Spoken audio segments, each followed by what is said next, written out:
Everyone, welcome to YouTube channel. नमस्कार सभी को। हमारे यूट्यूब चैनल पर आप सभी का स्वागत है द हरीश अकेडमी मैथ और मैं हूं जनीशा चौधरी। इस वीडियो के अंदर आज हम समझेंगे कॉम्प्लेक्स एनालिसिस एमएससी मैथमेटिक्स का सेम 1 के यूनिट 1 का पार्ट 1 चैनल पर ऑलरेडी अपलोडेड है। अगर आपने नहीं देखा तो आप हमारे प्लेलिस्ट सेक्शन में complex analysis mathematics MSc math first sem के नाम से आपको प्लेलिस्ट मिल जाएगी, उसमें जाके वीडियो को इजीली एक्सेस कर सकते हैं। वहाँ तक हमने कॉम्प्लेक्स नंबर को समझा था, उसको किस तरह आप ग्राफ में रिप्रेजेंट करते हैं, वेक्टर फॉर्म समझी, मॉड्यूलर समझा, कॉन्जुगेट समझा और बहुत कुछ समझा कॉम्प्लेक्स नंबर के बारे में। और आज की वीडियो में हम कॉन्टिन्यूटी पर हमने उसे लास्ट छोड़ा था और अब हम उसी को कंटिन्यू करते हुए डिफरेंशिएबिलिटी पर आते हैं। अब समझते हैं कॉम्प्लेक्स नंबर की डिफरेंशिएबिलिटी क्या होती है। एक नॉर्मल फंक्शन को हम जिस तरह से डिफरेंशिएबिलिटी चेक करते हैं उसी तरह से हम कॉम्प्लेक्स नंबर्स की डिफरेंशिएबिलिटी भी चेक करते हैं। डिफरेंशिएशन की बात करें अगर, तो असल में डिफरेंशिएशन क्या होता है? It is basically the ratio of change in output and change in input. मतलब डिफरेंशिएशन क्या होता है? असल में किसी भी फंक्शन का जो रेट ऑफ चेंज है वो हमेशा कांस्टेंट होता है। मतलब वो कितने रेट से बढ़ रहा है वो हमेशा फिक्स होता है, कांस्टेंट होता है। तो उस फिक्स क्वांटिटी को हमने डिफरेंशिएशन नाम दे दिया है। तो मैंने कहा रेट ऑफ चेंज मतलब फंक्शन में जैसे आपने कुछ इनपुट में बदलाव लाए तो आउटपुट में भी कुछ चेंज आता है। अब वो जो आउटपुट में चेंज आया with respect to the change in input, उस रेशो को हम डिफरेंशिएशन कहते हैं। ठीक है, तो देखिए अगर मैं z0 पे हूँ और मैं जा रही हूँ z0 प्लस एच पे, तो आउटपुट बना f of z0 plus H, यहाँ आउटपुट था f ऑफ z0। तो आउटपुट में जितना चेंज आया that is f of z0 plus H minus f of z0 upon input में कितना चेंज था यानी z0 plus H minus z0, ये आपको देता है differentiation where limit h z tends to z0। तो ये होता है आपका differentiation of any function within at z0। अगर ये वैल्यू फाइनाइट आती है तो ही हम कहते हैं function is differentiable. Also her value पे मतलब लेफ्ट हैंड डेरिवेटिव और राइट हैंड डेरिवेटिव किसी पॉइंट का अगर आप निकालें तो वो फाइनाइट के साथ साथ बराबर आनी चाहिए, वेरिएट नहीं करने चाहिए। अगर वेरिएट कर रहे हैं, आपका जो रेशो वेरिएट कर रहा है तो फंक्शन इज़ नॉट डिफरेंशिएबल। ठीक है, ग्राफ में जब हम नॉर्मल फंक्शंस पढ़ते थे जैसे मॉडुलस फंक्शन देखें तो मॉडुलस फंक्शन यहाँ डिफरेंशिएबल है, यहाँ पर भी डिफरेंशिएबल है, but when it comes to zero तो वहाँ वो डिफरेंशिएबल नहीं होता बिकॉज उसके लेफ्ट में स्लोप अलग जाता है, राइट में स्लोप अलग जाता है। लेफ्ट में स्लोप 1 होता है, राइट में स्लोप राइट में 1 होता है और लेफ्ट में -1 होता है। That is why the function is not differentiable. ठीक है, तो एफ डैश जेड निकालने का तरीका हमें समझ में आ गया है। ठीक है, अब देखिए हमने यहाँ पे क्या करा है, z पे अगर आपको डिफरेंशिएशन निकालना है तो हमने z में थोड़ा सा चेंज करा, मतलब z में हमने डेल z को ऐड कर दिया। तो f of z plus del z minus f of z upon change कितना था डेल z का। ठीक है, यहाँ पे अगर w मेरा फंक्शन है z का, ठीक है, तो w plus del w is equal to f of z plus del z। यहाँ पे अगर मैं चेंज निकालूँ अपना w फंक्शन का z के रिस्पेक्ट में तो it is f dash z, और ये निकाला कैसे जाता है change in w upon change in z। Change in w लिख दिया हमने सिर्फ इस वाली टर्म की जगह, ये क्योंकि हमने इसको एक w फंक्शन नाम दे दिया है बस, और कुछ नहीं किया। तो this is the formula to calculate differentiation और टू चेक कि हमारा फंक्शन डिफरेंशिएबल है कि नहीं। अगर हमें डिफरेंट वैल्यूज़ मिलती हैं इस लिमिट पे, जैसे जैसे डेल z हमारा 0 को टेंड करता है, तो हम कहते हैं कि हमारा फंक्शन डिफरेंशिएबल नहीं है। लेकिन अगर आपको यूनिक वैल्यूज़ सारी सेम वैल्यूज़ मिलती हैं तो आप कहेंगे कि आपका फंक्शन डिफरेंशिएबल है। So if we get different values of this limit as del z tends to 0 from different points of your domain, then we say that derivative of f z at any z belongs to d does not exist और function is not differentiable at z belongs to d। ठीक है, तो हमने पिछली video में समझा था continuity कैसे चेक करते हैं, यहाँ हमने समझा डिफरेंशिएबिलिटी कैसे चेक करते हैं। अब हम देखते हैं कि हर डिफरेंशिएबल फंक्शन ज़रूरी नहीं है कॉन्टिन्यूस हो। ठीक है, एवरी डिफरेंशिएबल फंक्शन इज उल्टा बोला मैंने, हर डिफरेंशिएबल फंक्शन कॉन्टिन्यूस होता है पर हर कॉन्टिन्यूस फंक्शन डिफरेंशिएबल नहीं होता। ठीक है, तो अगर f मेरा डिफरेंशिएबल है तो f डैश जेड नॉट को निकालने का ये फॉर्मूला है और ये फाइनाइट होगा और एग्जिस्ट करेगा और बराबर होगा। ठीक है, तो अब हम देखते हैं limit z tends to z nought F Z minus F Z not. अब मैंने यहाँ पे z माइनस जेड नॉट को मल्टीप्लाई डिवाइड कर दिया limit z minus Z nought को।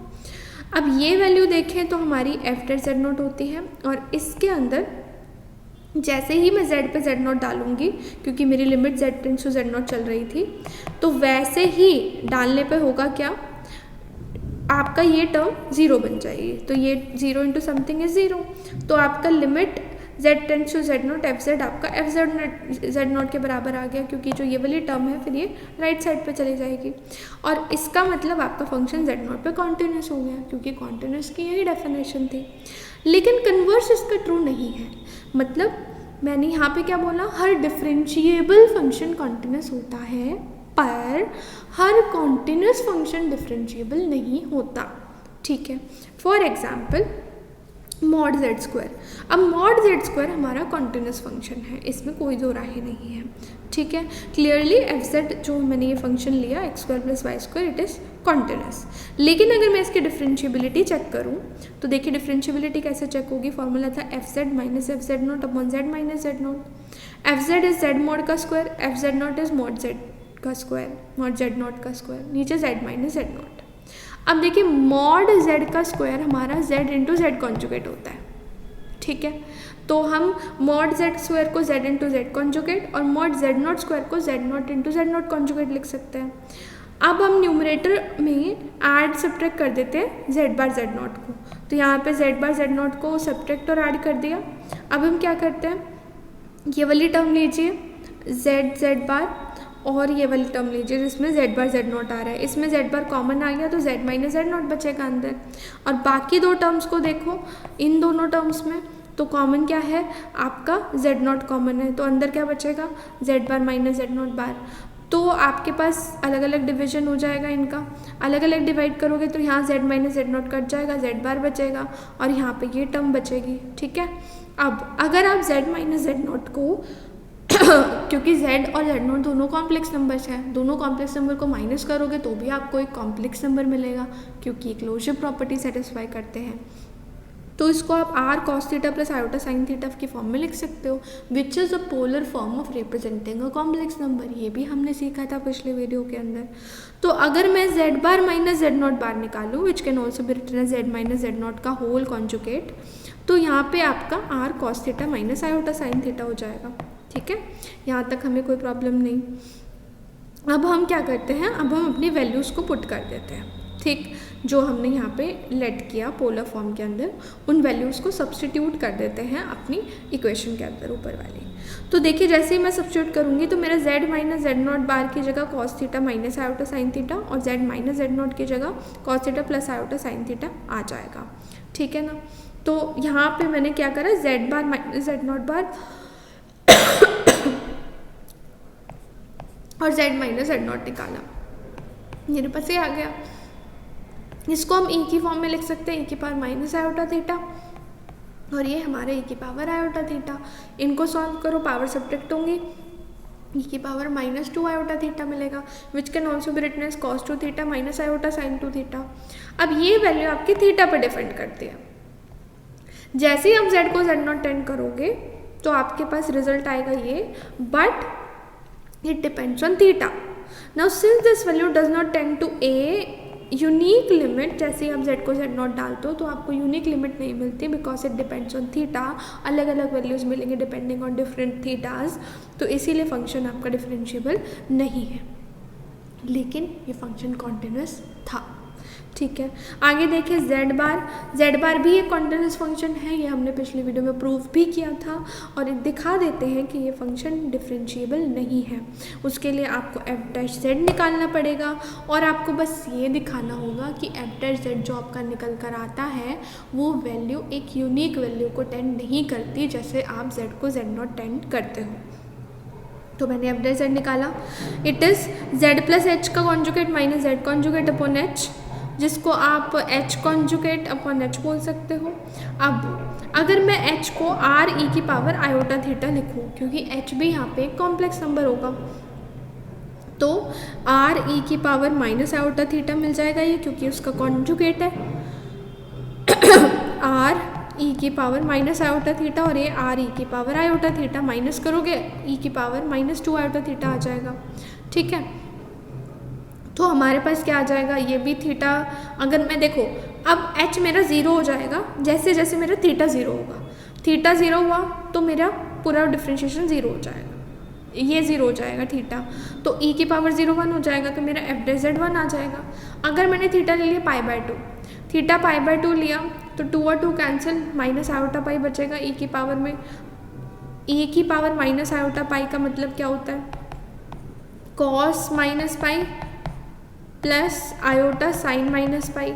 ठीक है, अब कॉस पाई कितना होता है -1 और साइन पाई 0 होता है, तो -1 बन जाएगा, यहाँ पे 1 बन गया, यहाँ -1 बन गया, यूनिक वैल्यू को अप्रोच कर नहीं रहा है, इसका मतलब कि फंक्शन डिफरेंशिएबल नहीं है।